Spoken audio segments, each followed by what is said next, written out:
Yang pertama, siapkan panci, lalu masukkan 140 gram gula pasir. Masukkan setengah sendok teh garam. Lalu tambahkan 300 ml air. Ini kita masak dengan api sedang cenderung kecil sampai gulanya larut aja.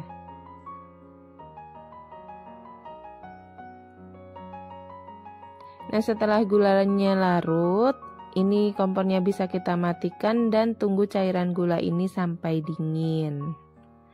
Lalu sambil menunggu kita siapkan di sini ada 125 gram tepung beras, 100 gram tepung terigu, tambahkan 1 sendok teh vanila cair, boleh pakai vanili bubuk. Lalu tuangkan cairan gula yang sudah dingin tadi ya. Ini dituangkan sedikit demi sedikit. Lalu ini bisa kita campur atau kita gunakan whisk ya. Bisa juga di mixer atau di chopper. Kalau menggunakan whisk dikocok manual seperti ini, kita bisa mengocoknya kurang lebih 10 menit ya, agar nanti keluar sarang-sarangnya.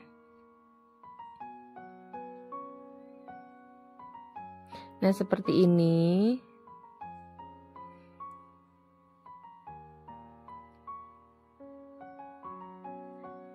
Dikocok aja terus. Kalau memakai mixer bisa kurang lebih 5 menit aja.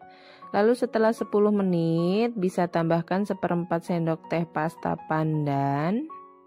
Kalau teman-teman pengen pakai pandan asli, untuk bikin jus pandannya bisa diambilkan air gula tadi ya. Jadi bisa 150 untuk air gula dan 150 untuk jus pandan.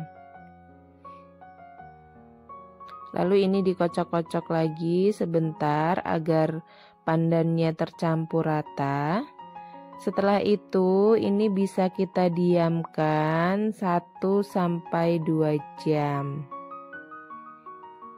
Nah, ini setelah 2 jam saya diamkan, jadi semakin lama kita diamkan dan ditutup memakai kain, ini nanti sarangnya akan semakin banyak ya. Setelah itu ini akan kita goreng. Jadi minyaknya sedikit aja seperti yang di video seperti itu ya. Lalu untuk takarannya ini saya memakai takaran talam, jadi nanti besarnya bisa sama. Lalu untuk menggorengnya, tipsnya ini minyaknya harus benar-benar sudah panas dan apinya ini sedang cenderung kecil. Dan untuk cara menggorengnya juga ini disiram-siramkan seperti ini ya. Nah, ini benar-benar bersarang. Terus di tengahnya itu ada centolannya, itu tandanya adonannya itu berhasil. Dan setelah dibalik dia itu berenda dan bertopi seperti ini ya, bentuknya seperti topi renda.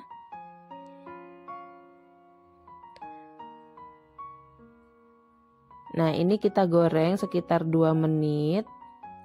Lalu bisa kita angkat dan tiriskan. Lalu lakukan penggorengan seperti yang pertama tadi. Lakukan sampai semua adonan habis ya. Dan jika minyaknya sudah berkurang atau sudah menyusut, ini bisa kita tambahkan minyak, tapi sedikit aja minyaknya. Jadi kita sesuaikan sama yang pertama tadi ya banyaknya. Kalau terlalu banyak nanti dia tidak akan berbentuk, jadi dia bentuknya akan datar. Dan satu lagi tipsnya, ini harus memakai wajan yang cekung seperti ini. Ini saya pakai wajan jadul ya. Jadi bentuknya cekung. Nah, jika minyaknya dia pas seperti ini, dia akan berenda dan berbentuk seperti topi.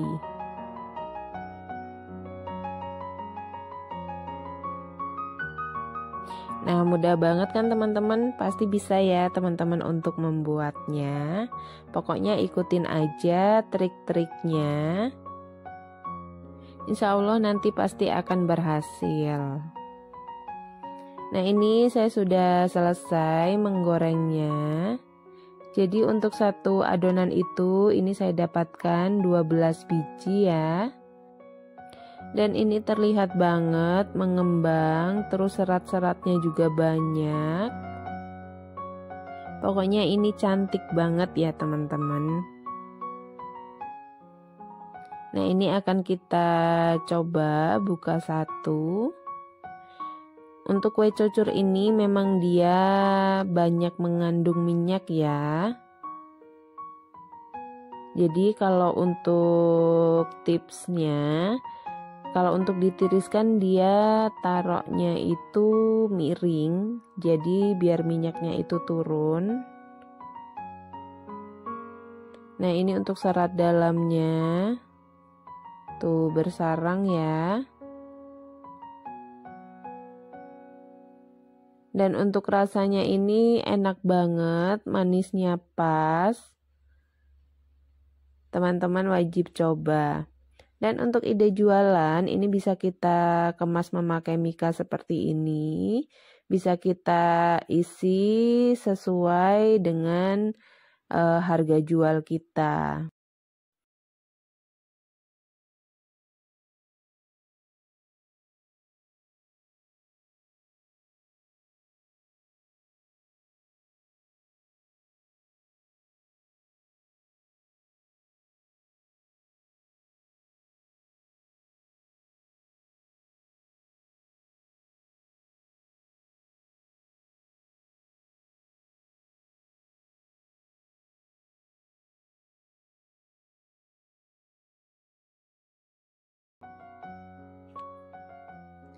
Yang pertama, siapkan panci, lalu masukkan 125 gram gula merah, ini saya pakai gula aren. Lalu tambahkan setengah sendok teh garam, tambahkan 300 ml air, dan tambahkan 1 sendok teh vanila cair. Lalu ini diaduk-aduk, ini dimasak menggunakan api sedang cenderung kecil. Masak sampai gulanya larut dan mendidih seperti ini. Setelah itu matikan kompor dan tunggu sampai dingin. Lanjut kita siapkan bahan kering. Ini ada 125 gram tepung beras. Ada 100 gram tepung terigu. Lalu ini kita masukkan cairan gula aren tadi yang sudah dingin. Ini dimasukkan semuanya ya.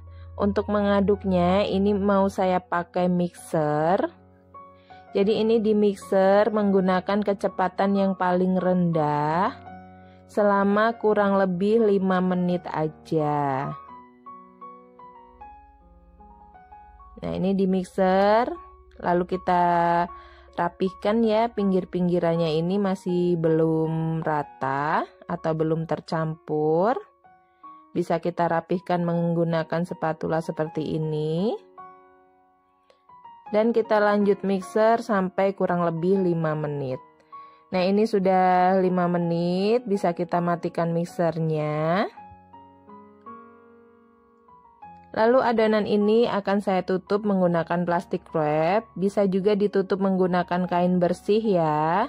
Ini kita diamkan sampai 1 jam atau 2 jam. Jadi ini bisa didiamkan lebih lama itu lebih baik. Nah, ini saya diamkan selama 1 jam. Lalu setelah itu kita aduk-aduk sampai tercampur rata agar tidak ada bahan yang mengendap. Lalu setelah itu kita bisa menyiapkan wajan ya. Ini saya pakai wajan jadul yang cekung lalu diisi minyak sedikit aja. Dan untuk takaran kue cucurnya saya pakai cetakan kue talam ya. Jadi diisi penuh. Lalu dituangkan ke minyak yang sudah panas. Ini untuk apinya ini sedang cenderung kecil.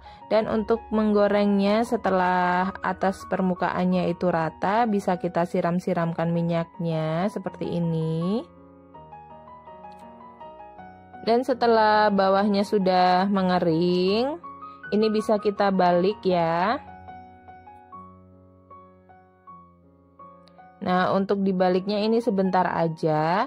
Lalu bisa juga ini tengahnya kita lubangi menggunakan tusuk sate, lalu kita siram-siramkan kembali agar lebih yakin bagian dalamnya ini matang merata. Setelah itu bisa kita angkat dan tiriskan. Untuk meniriskannya ini biarkan miring ya, biar minyaknya itu turun. Dan lakukan hal yang sama seperti yang pertama tadi, sampai semua adonannya habis.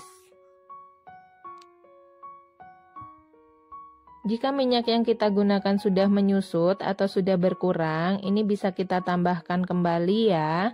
Tapi jangan banyak-banyak, disesuaikan dengan yang pertama tadi. Dan tunggu sampai minyaknya benar-benar panas baru tuangkan adonan.